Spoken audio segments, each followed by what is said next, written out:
This panel is called the Sino-Christian Theology, Chinese Intellectuals Engaging Christian Tradition.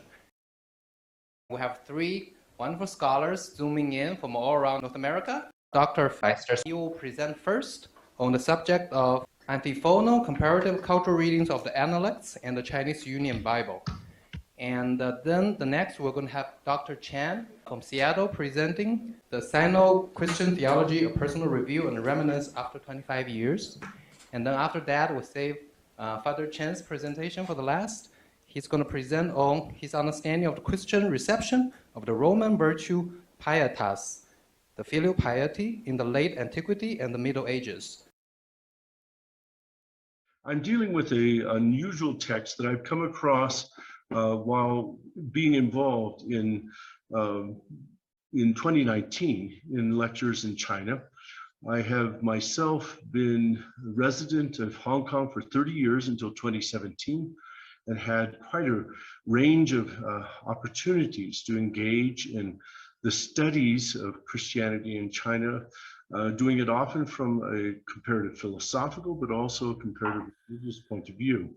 What I want to present today is a particular work that was given to me during my tour in 2019. And I'm not getting my screen to move. I don't know why yet.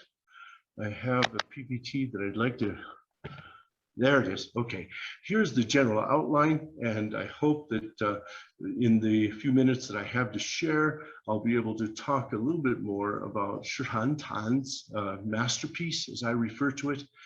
I have worked in Chinese for 35 years within the Chinese context, using both Putonghua, Cantonese, and I've come across a good number of Ruist and Christian dialogues. But I would say that what I find in this text called 中西元简对读, or you could say an antiphonal discussion of what Chinese and Western classics, which are really a discussion of the comparisons between various different, that moved quickly into something that I didn't have. I'm sorry. It is a discussion based on the Lunyu, or the Confucian Analects, and it takes so that each statement of the Analects is reflected antiphonally, sometimes comparatively, positively, sometimes with alternative positions and interpretations that open a door toward a deeper kind of interaction between what would be seen as classical Ruist or Confucian traditions and specifically the Chinese Union Bible, the Protestant Bible that was produced in several different ligatures, but the one that Dr. Shi is using is the Chinese Union Bible. That text is here. Let's see, yes, here. This is the way it's presented. It was published in 2018, and so I was quite surprised when a younger colleague at the university where I was giving lectures in Chinese on translation hermeneutics offered this to me, declared he was a Protestant Christian, and said, you might be interested in this. And in fact, what happened is I was completely overwhelmed.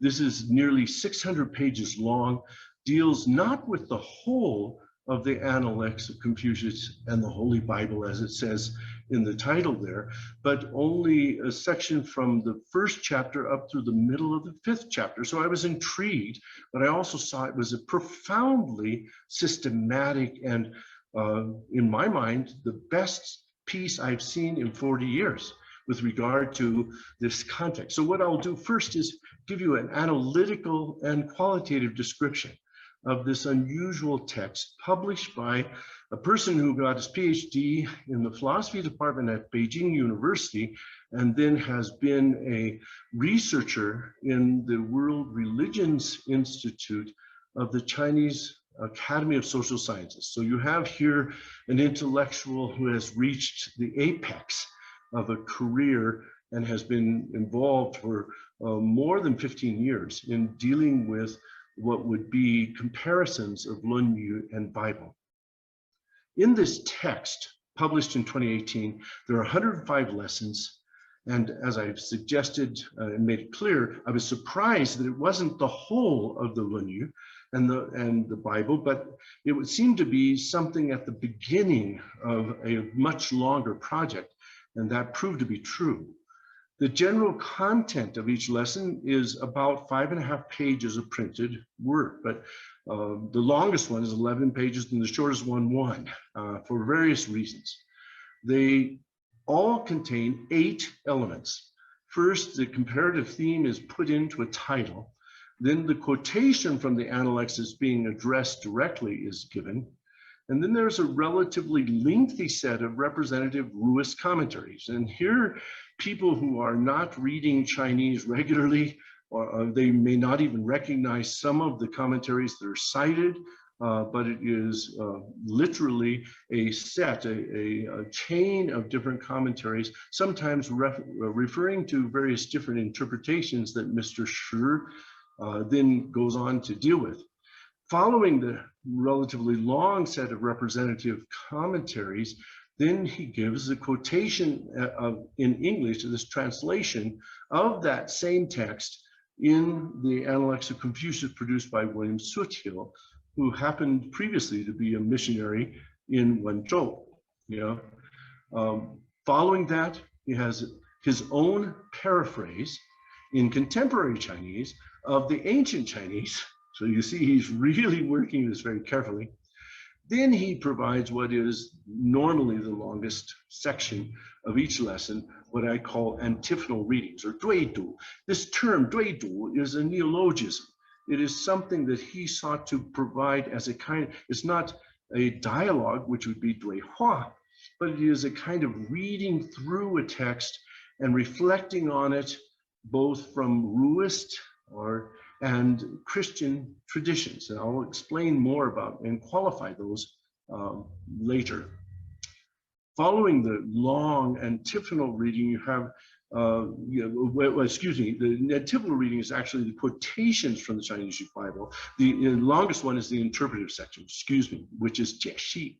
And there he involves not only the meanings of the different texts that he cited, both from the Lunyu and from the Bible, but also then he applies them, often applying them quite astutely to particular that are in contemporary Chinese society. Finally, as a kind of indication of his academic interest and also how he formed the book by lecturing so many times, he ends the whole lesson with a set of study questions. Many times these are 2 or 3, but some have up to 5 questions that he gives so that people can discuss them in small groups. To give you a sense of how these lessons are dealt with and how he's very systematically and very thoroughly dealing with each, I want to indicate how many times, in this case just statistically, he cites these classical works. From the Confucian Analects across the 600 pages in 105 lessons, he cites directly and indirectly 250 times the Confucian Analects itself. Now, as a Protestant Christian that he claims clearly, this shows that he's done thorough work. He cites all 20 chapters of that text, but the most often cited, as you might expect, because the book itself is actually dealing with the first 5 chapters. Those first 5 chapters are cited most often in between each other. It's intertextual, but also then chapter 7 and a few more from the other 3, 6, 12, and 14. Now, this shows that Dr. Shi is really systematic, thoughtful, engaging in a particular hermeneutic that later I will describe. In addition, the citations from the Chinese Union Bible are astounding. You have nearly 750 citations. About 300 of them come from the Hebrew scriptures, citing the majority of those 39 books. And these are 39 books from the Protestant Bible. It doesn't include the Apocryphal, and I'll mention that later. but also 450, nearly 450 citations from the New Testament involving the vast majority, 23 out of the 27 books.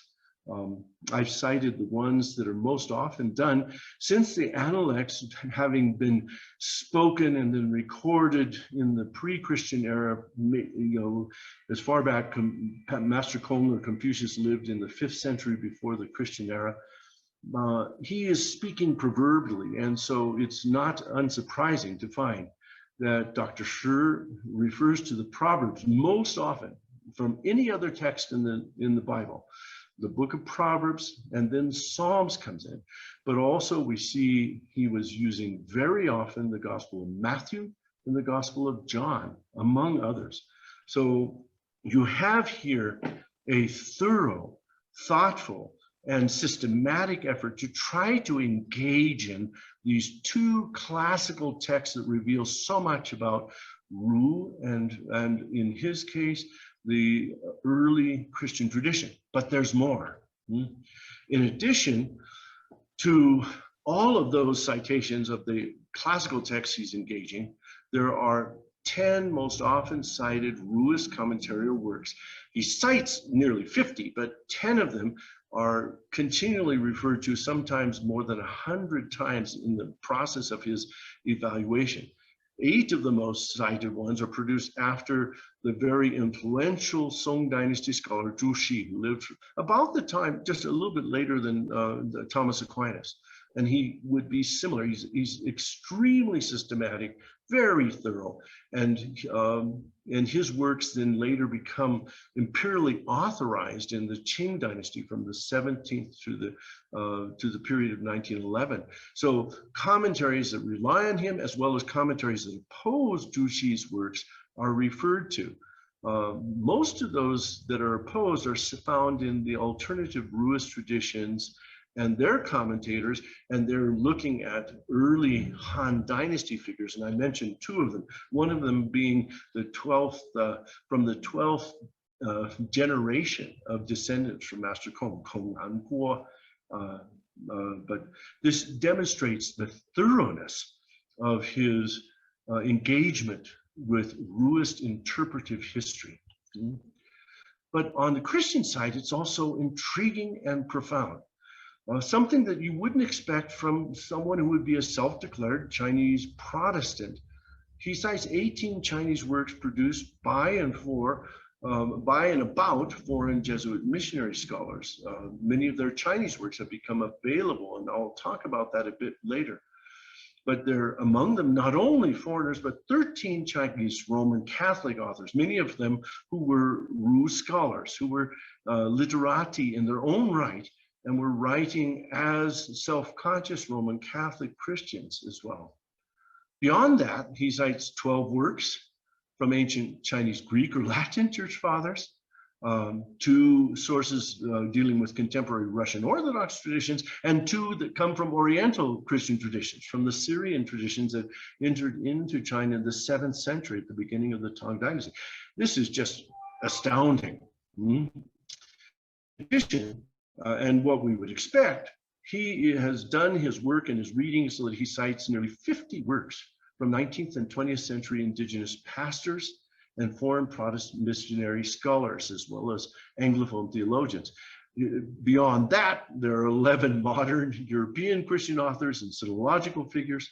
Notably, as a Protestant, self-conscious Protestant Christian working out this kind of classical comparison, Dr. Shi cites Roman Catholic Jesuits, the foreign Jesuits at Materici, is Qianzhu Shi, or the true meaning of the Lord of Heaven, and an indigenous Roman Catholic Chinese person named Zhang Xinyao, who was a Ru scholar as well.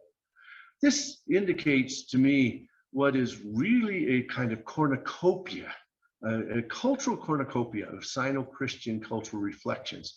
Each lesson has something like 2 to 3 citations from the Confucian Analects somewhere else, 7 or more citations from biblical books, and then all the references to these incredibly rich variety of texts, including some contemporary current works, current sayings, and even films. To me, I've never come across anything so systematic and so rich. I'm going to make 3 claims about this work that I hope will stimulate our discussion. First of all, I will say there is an expression of Sino-Christian Christianity within this text.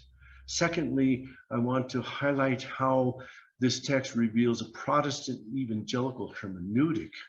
And thirdly, I want to deal with, from a sociological point of view, why it is that this book is profoundly shaped by what I would call a post-secular cultural reality that is still existent in China, even under the difficulties that are currently being faced through the restrictions of the Xi Jinping regime.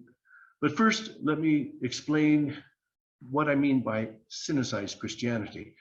We have in this conference already those who are describing Sinicization as a technical ideological word being used by the current regime. I'm not using it that way. But what I am talking about, as Dr. Jin Lu in the last session mentioned, Chinese culture is not monolithic. It's pluriform, and it's full of many different kinds of alternatives. So the specific way that Dr. Shi offers a Christianity that is Sinicized, I want to make clear. First of all, he's reliant on the Bible, but with very clear Christian interpretations. He doesn't refer to Jewish interpreters, for example, very seldom, and most of the time when he's reading the Hebrew scriptures, he's reading them from an angle that would be seen as a Protestant vision. But he is authentically engaged in the expression of Christianity. As you've seen, there are wide ranges of Christian sources that he's dealing with, including sources from Oriental, Russian Orthodox, Roman Catholic, and Protestant traditions. This is a very broad and engaging cross-cultural Christian vision. He realized Christianity is not only Chinese, but it is also rooted in Chinese societies and people's hearts and communities, and he wants to reveal how he is doing that. In this sense, it's very culturally informed, so that it's not just regarding doctrines of biblical resources that he's dealing with, but also reflections on specific expressions of Christianity, sometimes warning the Christian readers of his text and other readers who might be interested in what Chinese Christians would say. It's a serious expression of Chinese Christianity in that way. And so its attempt to deal with some of the contemporary issues I'll deal with here in a moment. It recognizes an authentic engagement with the Confucian analects, particularly as it is engaging with Confucius or Master Kong. I'll use that phrase to refer to him, and says at times, there are times that there are shared values, and there, in spite of the differences of cultural expressions, Christian traditions and root traditions have much that they can agree on. In addition, it indicates, though, specific differences. And here he has a particular angle on dealing with Master Kong, who lived something like 500 years before the person of Yeshua or Jesus Christ. And so he offers a vision of a historical interaction and a historical interpretation of these two very different key figures and their influences on cultures that ultimately get engaged very seriously by starting in the 16th century. I consider it to be a culturally informed Christianity, because he's dealing not only with these ancient texts, but he takes what he sees as a shared concern for wisdom and wise living and places it in engagement with specific contemporary problems within mainland Chinese society. For example, he deals with concerns of marriage and divorce rates, and divorce rates are greater than marriage in the citations he made from the 2010 census that had been taken. He criticizes lavish inappropriateness of funerals. He's concerned about overbearing parents who put pressures on single children that lead to some profound tragedies, and cites one case in Guangzhou where a 16-year-old child, young man, a teenager, ends up killing his parents because of the pressure they had. He's very direct on this. He cites that there are, from one source that he was dealing with from a Russian Orthodox context, that there's something like 90 million citizens of the PRC who suffer some form of depression. And among them, the suicide rates contribute to about 50% of suicides that occur every year are from people who are suffering from depression and the desperate need that's there. He's concerned about corruption and injustice, even not only among political leaders, but also those among church leaders. And so he addresses these with the hope that there can be compassionate responses by Christians to others within their fellow citizens, and to oppose a self-centered lifestyle that doesn't show the ruling of the Holy Spirit in one's life, especially in context of new social media, such as Weixin. It's quite remarkable. This, to me, shows a profound sense of his Christian engagement. But then we want to go to and say, it's really cynicized. You know, how is he dealing with this?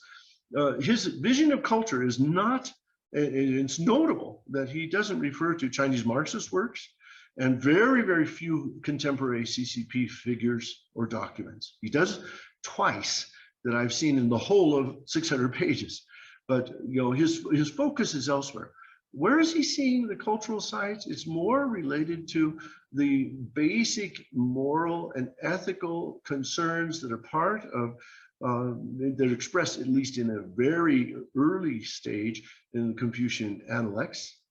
But he's also adopting positions that tend to oppose Zhu Xi's influences, which were profound in the later periods especially from the 17th century up through 1911, and then have moved into a post-traditional world.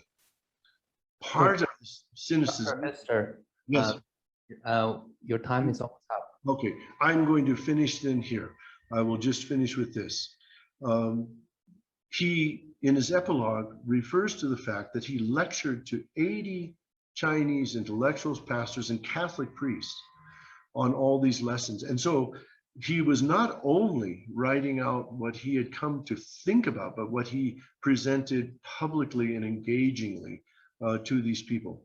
So I thoroughly urge you, those who can read Chinese, to take up this text. It's something that is both profound and extremely rich. And I hope that maybe in later discussions and questions, we can explore other issues. Thank you very much. Hi, Dr. Pfizer. Nice to meet you. How can I miss you in Hong Kong? Yes, you are the scion of Kant. And so I want to show the book translated Kant in Chinese. And this is the third complete set of Kant, except of course the letters. We already have 3 sets of Chinese translation of Kant by Dr. Li Qiuling. And then we also have younger generation that our maybe 4th generation scholar like this one, Alex Zhang, and he wrote a book on Hegel, and he also wrote a book on Kant. And he said that he used you as the conclusion without copyright. And so we want to thank you. And this is what I am going to talk, because I'm not going to talk about history.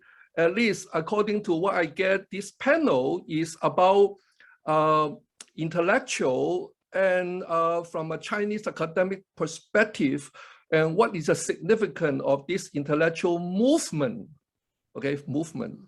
So I'm happy I have a panel that will cover the Middle Age all the way to Shi Hongtao, and I will just talk about what happened in the past decades. Yeah, my name is Stephen Chen. I was born in Taiwan, By the way, this is so Chinese that you talk about yourself first, okay? Born in Taiwan, moved to Hong Kong during the riot, 1967 or 69. You know, we never keep our years right, okay? Then I joined the Chinese University. At that time, it's called Theology Division. And Dr. Feister, you were there, right? And now it become a divinity school, which I still feel strange about the name, okay? And then I went to Chicago in 1996. I studied under David Tracy. I have to show his picture. That the great David Tracy teach me everything about hermeneutic, which is very big in China. And then we translated his book into Chinese. And that's all done by the Institute of Sino-Christian Studies. I think everyone here, you all have to be in China, you all have to be in Hong Kong, right? Because I met so many Americans. They travel in China more than me, and they have been to Hong Kong many times. Maybe they stay in Hong Kong longer than me. I only been there 20 years. Yeah. So therefore, I will say that this is a legendary place called Dao Feng Shan, meaning the mountain of Dao, the Logos, and wind. Of course, it is a legendary place.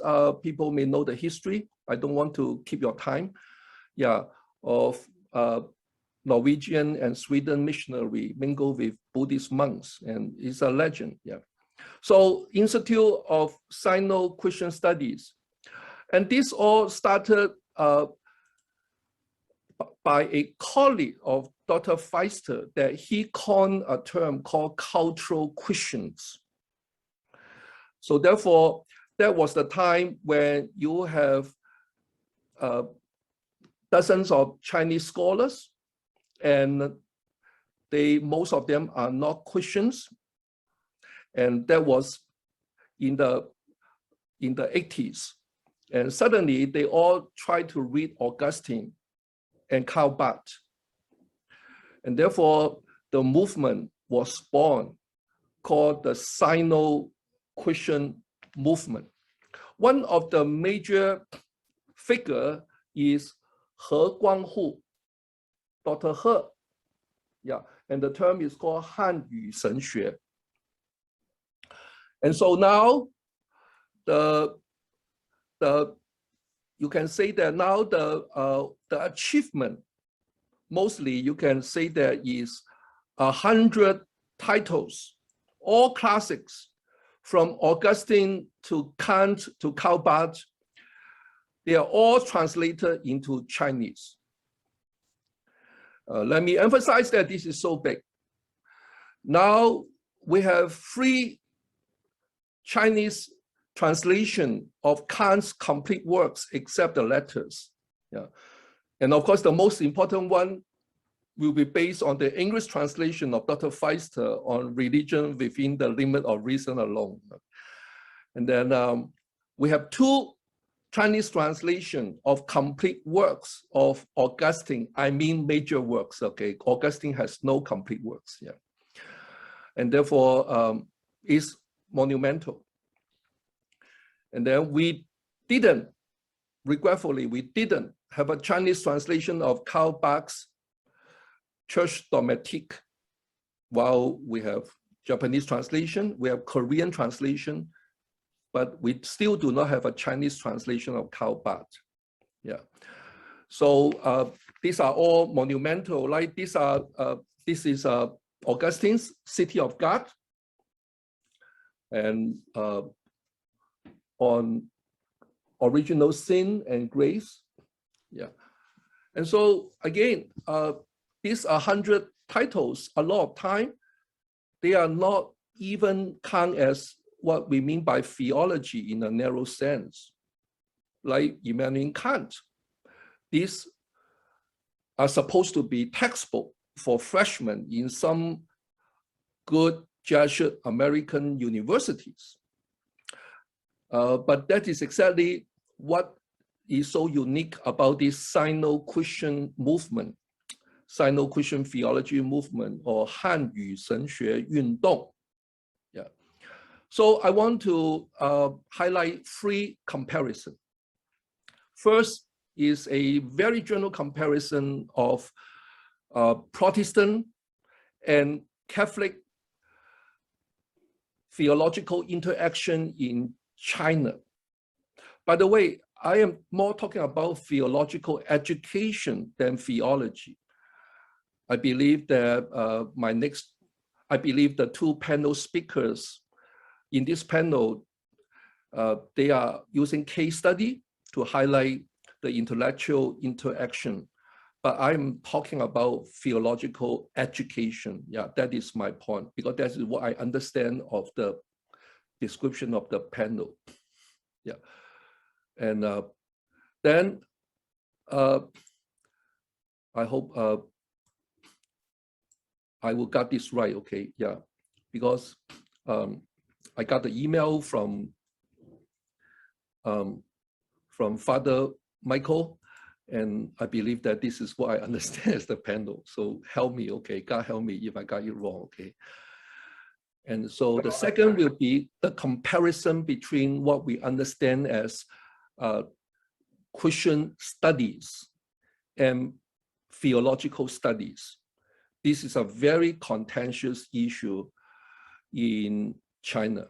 In America, especially among the Jesuit university, is the familiar eternal struggle of religious studies vis-a-vis theological studies. Yeah, I think Santa Clara understand that. And the third, it seems that today is the day of standardization. Everyone is talking about standardization. I just come from that panel before. And then Dr. Feister, surprisingly, he talked about standardization.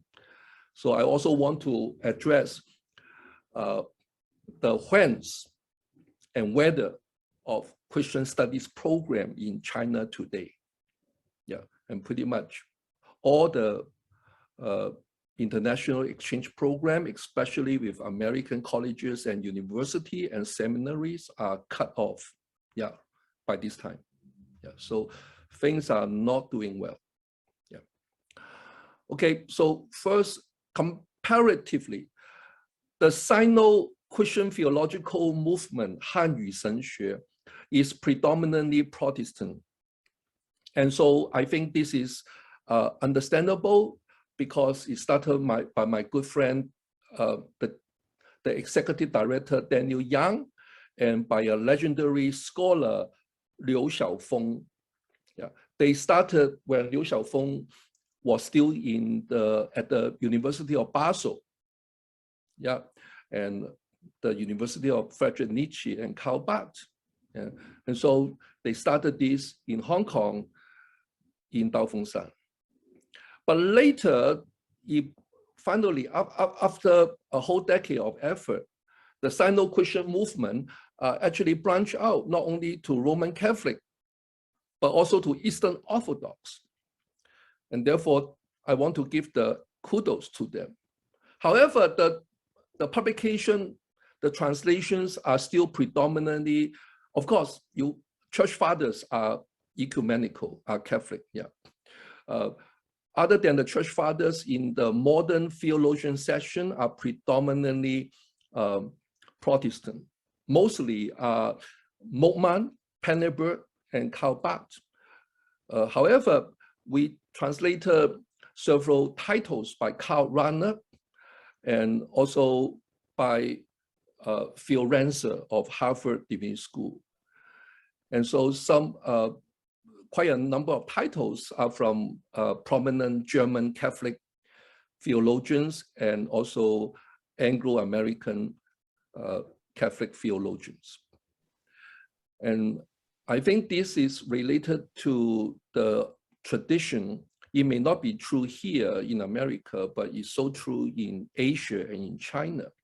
That theological studies is a privilege for the priest. It is a way of priest formation or training of priests. While on the Protestant side, especially in the Chinese circle, there is a very active, dynamic program of movement of theological education for the lay people. It's almost like the basic community in South America related to the Catholic liberation theology. Yeah. One interesting point I want to raise, but I'm not going to address, is the Catholic liberation theology. It gained grounds in Philippines, in South Korea, but not in Hong Kong and not too much in China. There are very intricate reasons. So therefore, if you count liberation theology as a vibrant sign or signal of modern Catholic theology, then that may be explained why Catholic theology does not gain a lot of inroad into the circle of Chinese intellectuals. A counterpart will be like the Frankfurt School. Frankfurt School is very political, very ideological, but when Frankfurt School is translated into China, pretty much all the political edges are smoothed out.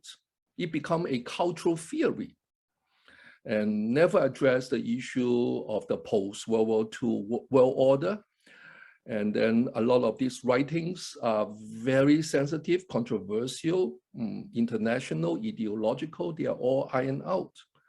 So again, Western thought, when imported into China from Tang Dynasty to today, it was always synthesized. While Indian civilization is a synthesis without unity, we can overgeneralize that Chinese civilization is always a hegemony in a good sense. In a good sense, it is a unity with, it is a harmony with unity. Okay, so I think a lot of historians, including the one who just passed away, Dr. Yu Yingshi of Princeton University, I think the consensus of scholars from left to right, they all agree that you never have a Buddhization of China, but you always have a Chineseization of Buddhism, or can we say it's a Sinicization of Buddhism?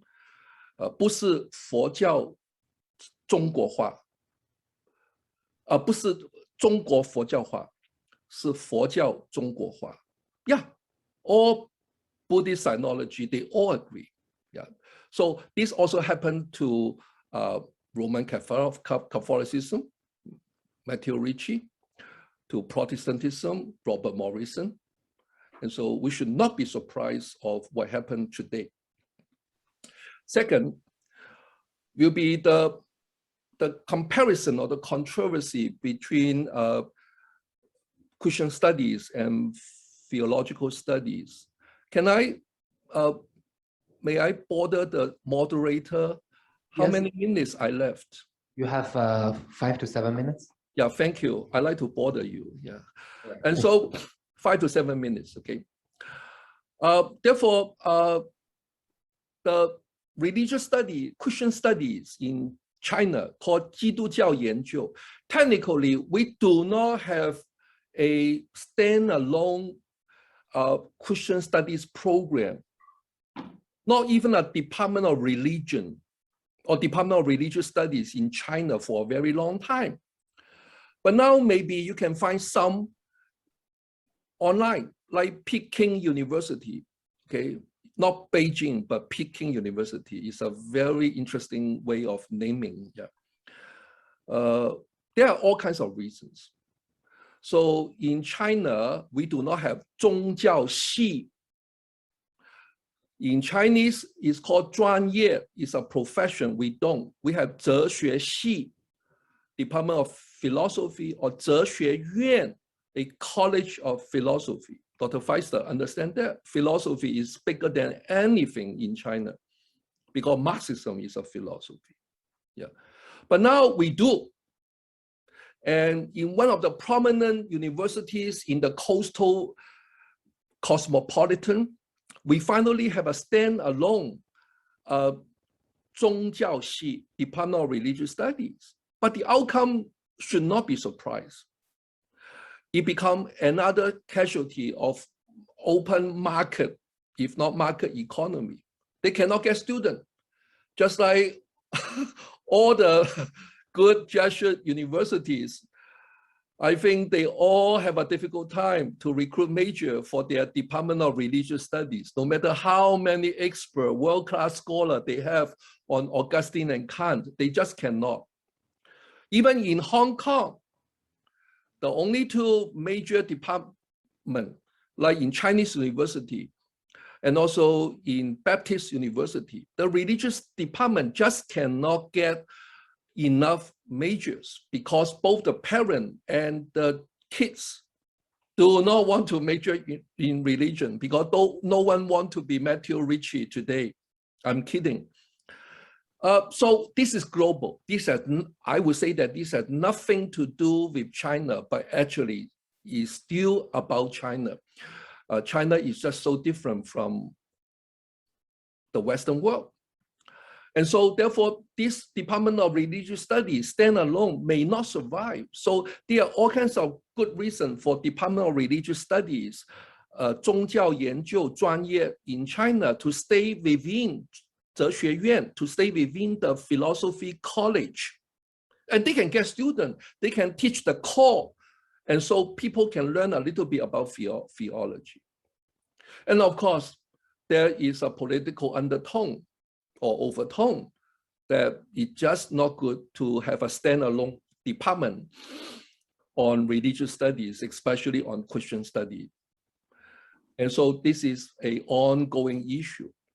So whether and when of Christian studies or religious studies in China today, I think the best test score I would give to like Calvin College in Grand Rapids, Michigan, and also to Regent College close to me in the West Coast in Vancouver, BC.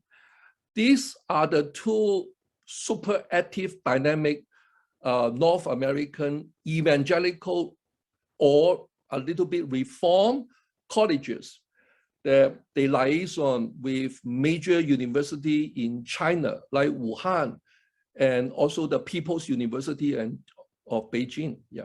But now I think all these exchange program has been halted actually close to 10 years. It's just impossible, not allowable to send whether they're graduate student or their faculty to take a residence in Grand Rapids or in the beautiful Vancouver.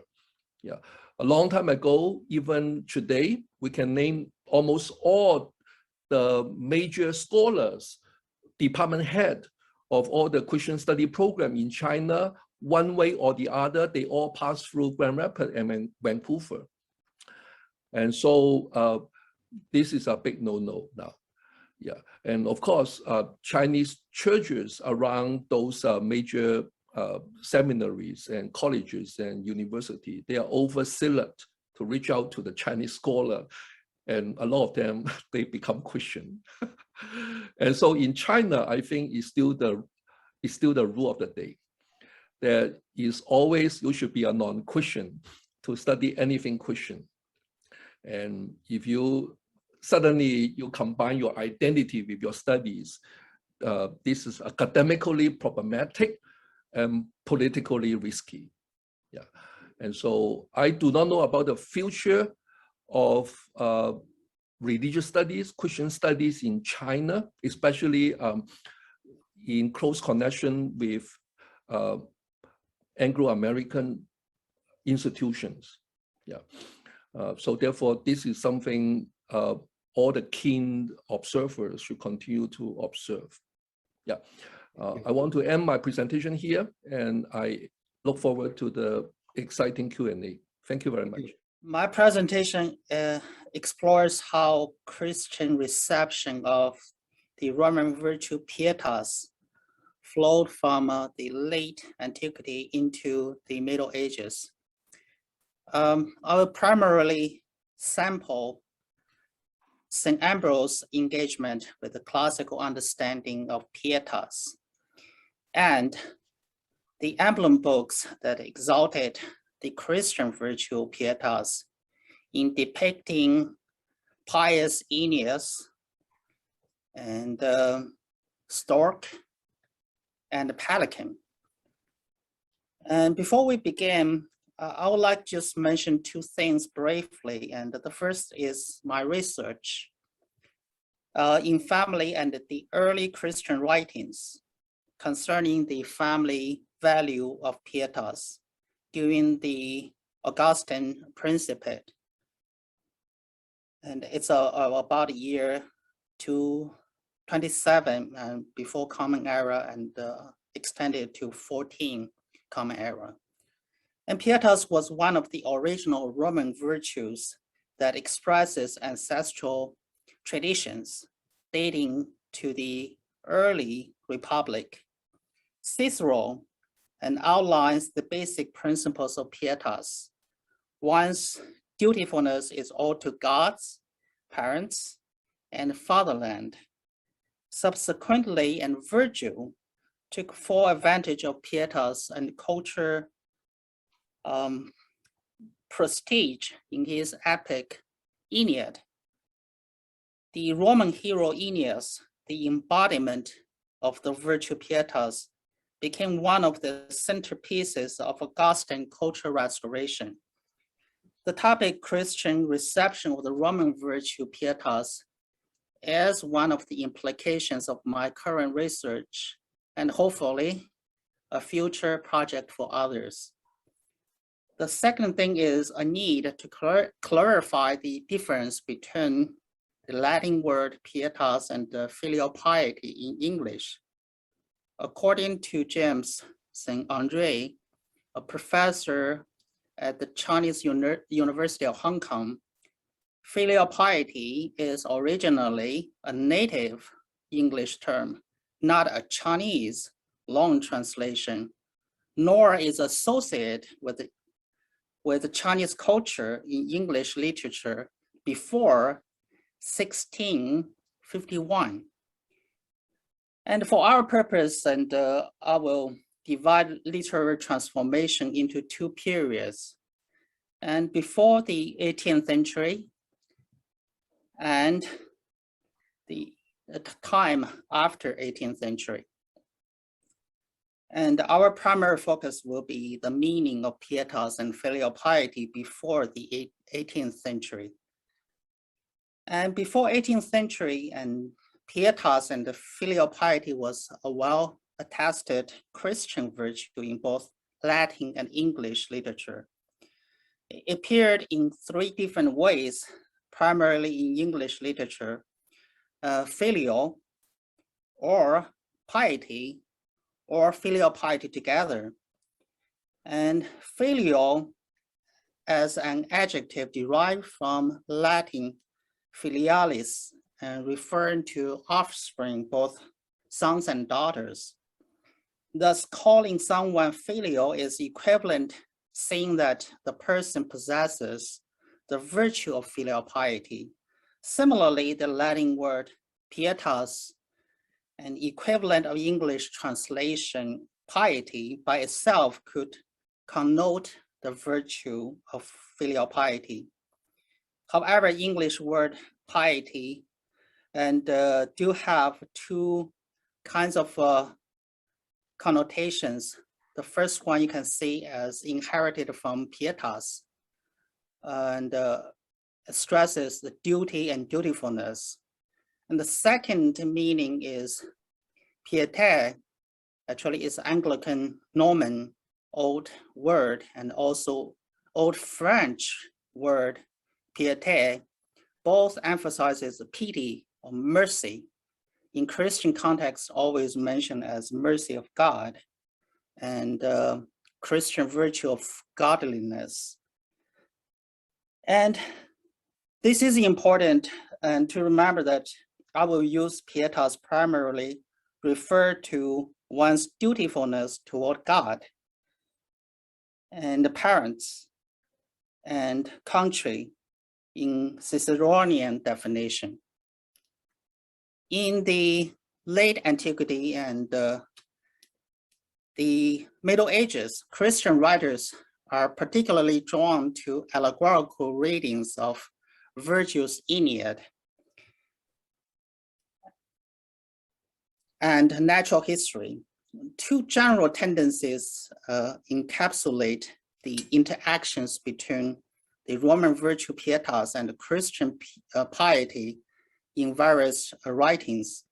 The first, in place of Aeneas, and Jesus Christ becomes the author of pietas. And pietas toward God is valued more than the pietas toward humans. Secondly, pietas represents the familial relations are ideally reciprocal, and which is reinforced by the Christian understanding of piety that stresses and children's duty toward God and parents. And then the meaning of piety exalts parents' self-sacrifice and mercy. And Ambrose's use of pietas remains in the Ciceronian and the Virgilian sense of duty. It re-emphasizes pietas in the hierarchical preference and religio, and he called it vera pietas, and true piety is higher than that of imperial or familial pietas. It adapts Cicero's maxima, and pietas is the mother of all virtues. He, however, insists that God in Christ is the source of all piety and giver of all pious life. He modifies classical pietas into a Christian virtue modeled after Christ, in which Christian love is born, and to love all and to put others before oneself characterize Christian morality. When commenting on Christian discipleship as a gentle yoke, Ambrose alludes to Aeneas carrying his father Anchises on his shoulders. In doing so, and Ambrose propounds allegorically that Christian discipleship is like shouldering the gentle yoke of Christ, who is the source of piety. And Ambrose believes that Jesus is the exemplar of pietas throughout his life. In the story of Lost in the Temple, Jesus remarkably fulfills his filial duties. He shows his filial piety toward the Heavenly Father through his deference to his earthly parents. Here are quote, and he went down with them and came to Nazareth and was obedient to them, end quote. Jesus' pietas remains true up to the point of his death on the cross, and shows his pietas toward his mother Mary and his beloved disciple. Ambrose notes, and here I quote, and behold, he says, thy son, behold, thy mother. Christ testified from the cross and divided the offices of piety between the mother and the disciple, end quote. In short, and Ambrose epitomizes how Christian pietas stems from Christ, perfects the classical cultures in which he was nurtured. Now we turn to the iconography, and in the Middle Ages, the most famous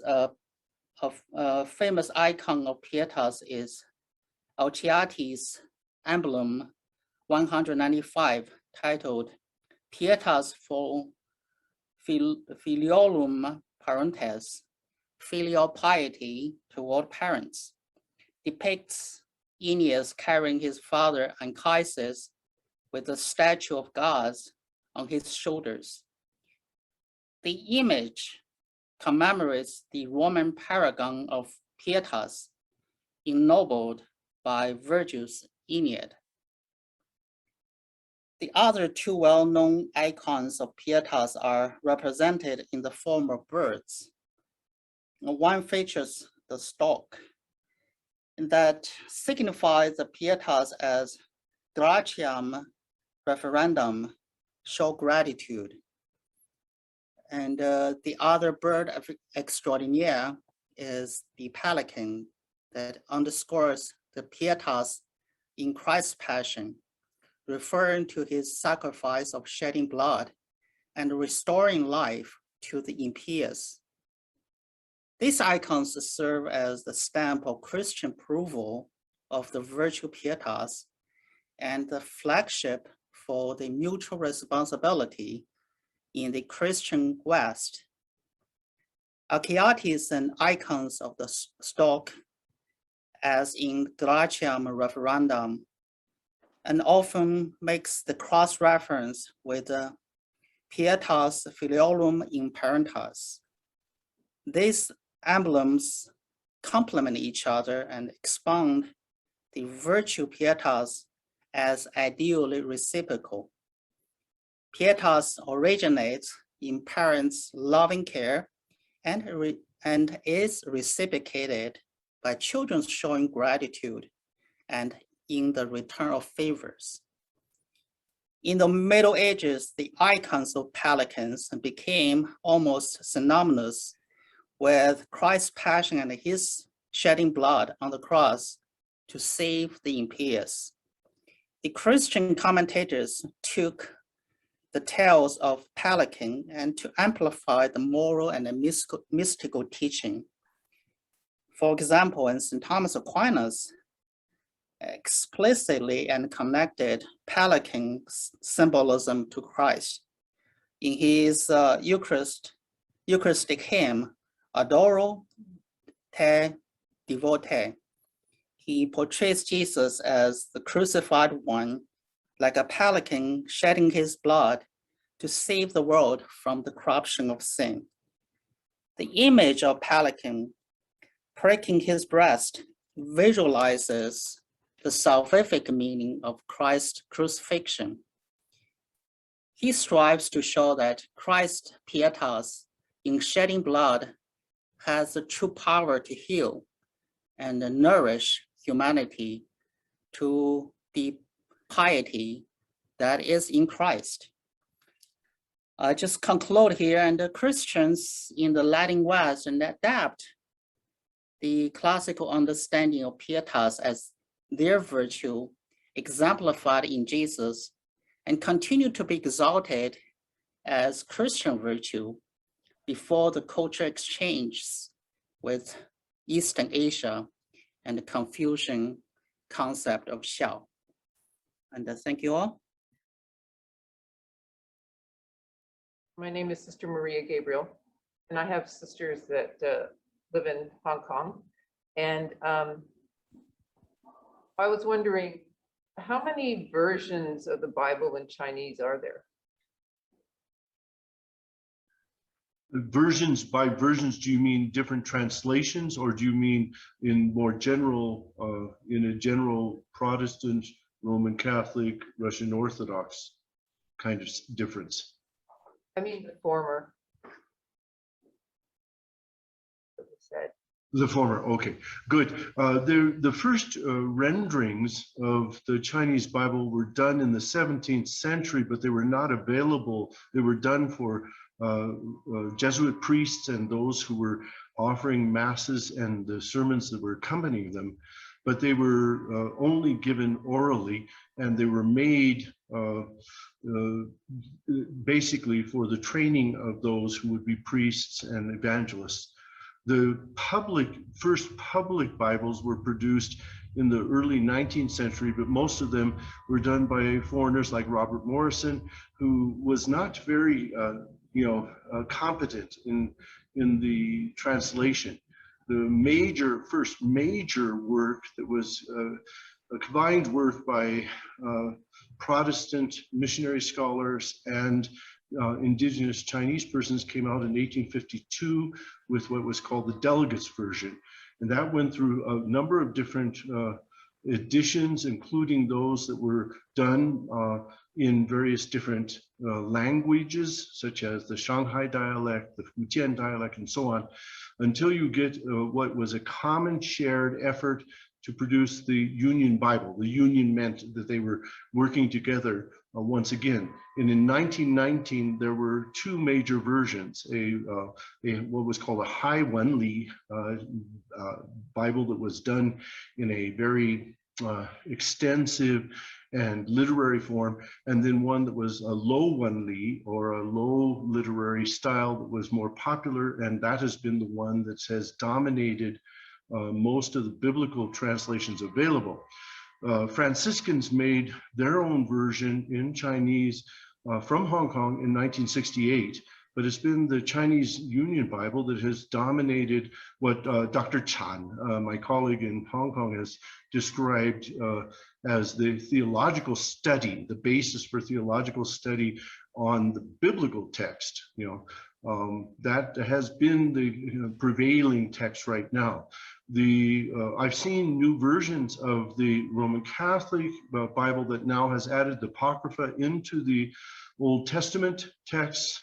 And so that has opened a new door. There have been some Russian Orthodox translations, but none of them have become popular or easily accessible. I hope that helps. Yes, thank you. Thank you to all our three presenters. Appreciated your insights so much.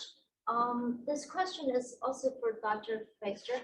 I'm wondering, specifically with the scholars institution where he teaches, not familiar with the situation there, wondering about the pastoral accessibility of his insights.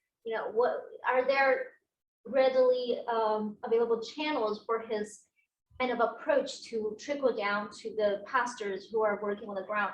And I'm asking this question because of my own experience coming into contact with a lot of fundamentalist Protestants in China who really rebel against so much of Chinese tradition. So I'm wondering, if this is going to be useful in practical Chinese life. Very good set of questions. The Chinese Academy of Social Sciences is the highest level of research institution in the contemporary PRC. The equivalent in Taiwan is the Academia Sinica, and they're just generally researchers who are really able to focus on their own work, and they're able to present it generally in a broad way. The publishing house of this text is the press of the Chinese Social Sciences Academy. So what you have is something that the intellectuals would take up. What is unusual about Shi Tan and what he has done is he spent, since 2009, he has been engaging a large range of communities of pastors and fathers, engaging them in these texts. But we must say, your question about relevance is really important. I agree with you that not only is it the case among certain fundamentalist Christians, but Chinese Christians, whether Roman Catholic or others in general, do not study the ancient Lunyu or Confucian texts. The Confucian ideologies were associated with the imperial traditions, especially in the Qing dynasty that lasted to 1911. And so this became really problematic. Confucianism was associated with what would be seen as feudal or even oppressive government regimes. And so there's been an intense effort to try to reconceive Confucian traditions or Ruist traditions in ways that would manage their way of handling even the current Xi Jinping regime. That is highly problematic. And so many Christians of all sorts will just say, let's not deal with that problem. Even if there's shared wisdom, we live it in a modern way. And our modern context is more involved with the CCP, for example, in the PRC. And therefore, why should we do that? You know, there are cultural, you know, influences that continue to have especially big impact on ways families work out their relationships. But in general, you know, there is not either a spiritual interest or an academic interest in the Ru traditions. It comes through Chinese intellectuals who've been trained, like Dr. Shi and myself, in comparative philosophy, for example. I hope that helps. Thank you.